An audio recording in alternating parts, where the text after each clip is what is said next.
waa salaamaaleykum mbokki Sénégal mbokki àddina nee naa leen seen émission wel wel ree ba tas nee naa leen ay émission yu mucc ayib émission yu doy waar yu toj monde bi nee naa la bii rek nga ko mën a amee xoolal ndeysaan ñu nuyuwaale passage suñu yaay booy yaa merja moom ñu ngi ci sponsor bi moo ñu jox gerte gi gerte suukar si fas yéene ko yooyu nee naa leen ree ba tas waaye kan gën a jaaf xool ko ma nga yor moom daal te ko ca kanam rek ndax li bon sooti man dama leen bëgg li mel ni mel njóoba moom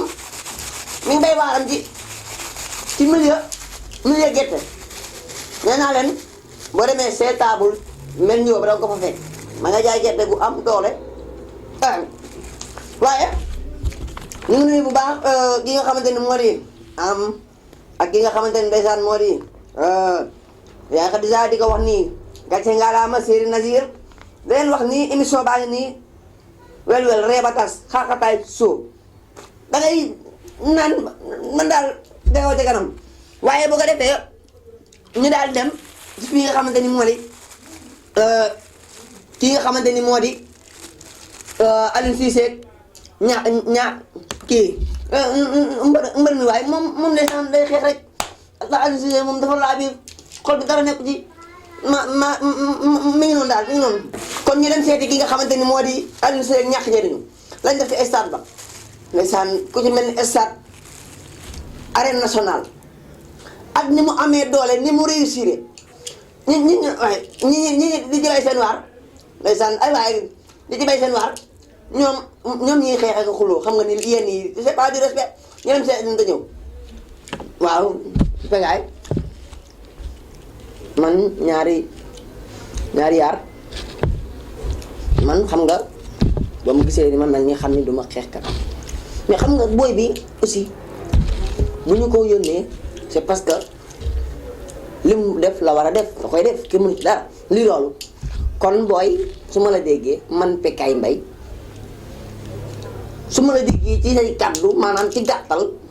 yéen a ko tey non Pekaay Mbaye tey ñu ko xam nga la maanaam booy bi peut-être esprit xale la yore moo tax ñu bugg ko ok ñàkk jëriñu kon su ma la déggee maanaam ci gàttal ñi daal ñu ko sentir ba bàyyi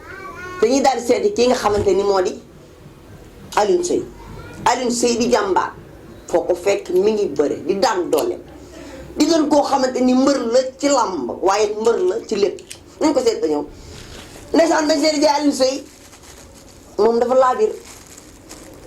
waaye dañ fàtte suñu sponsor yi gerte caaf ak gerte suukar ñoom seeti Alioune Seye dañoo waa Pekaay en fait métti na ma trop ma taxaw di wax parce que man jëluma woon nii combat bi quoi man combat bi dama ko jëloon au sérieux et puis man pare woon naa pour lépp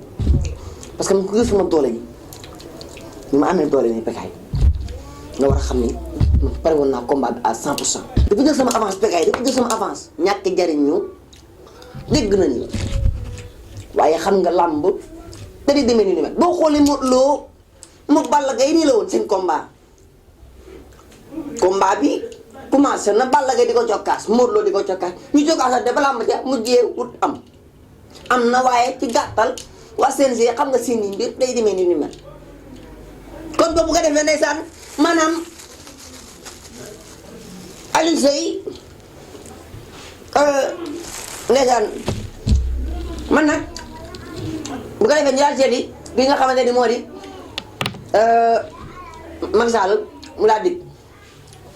defal nu kii nga xamante li nga xamante ni mooy discours le 31 décembre. ah Macky Sall ku ne xam na ni baaxam oyofam ak laabiram moom discours am day nice parce que ni mu koy defaree la. chers amis chers monsieur gannaaw ba ñu leen dalalee fii di leen jox seen àq ak seen yelleef di leen wax ni il se suffit tout simplement dans ces normes réglementaires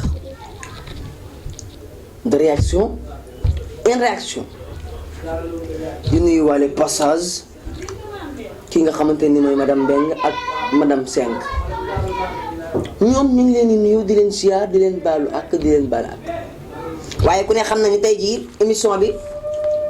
nii rek lay demee saa su ne maanaam wel-wel reeba tas soo déggee reeba tas da ngay xaaxataay ba say gëñ di wadd xaaxataay ba sàllandiko xaaxataay ba kekko xaaxataay maanaam daal tey xaaxataay soo lañ wax wel reeba tas kon bu ko defee dañ leen daa jox di daje lii nga xamante ni moo di émission bii ñëw ñu daal ci ànd ak ndeysaan suñu man gerte caaf il faut toog départ man ñëw ba ànd jeeg li nga xamante ni mooy média muy émission boo xamante ni ndeysaan ku ne koy bëgg ñëw leen nag ñu ñaan leen fi te yàgg na ci biir Kabaga wel moom ma ngi di ay mbir yu bari wel moom ma ngi dikk ak actualité yu rëy kon bu ko defee jàmm xëy ba yàlla ak dogalam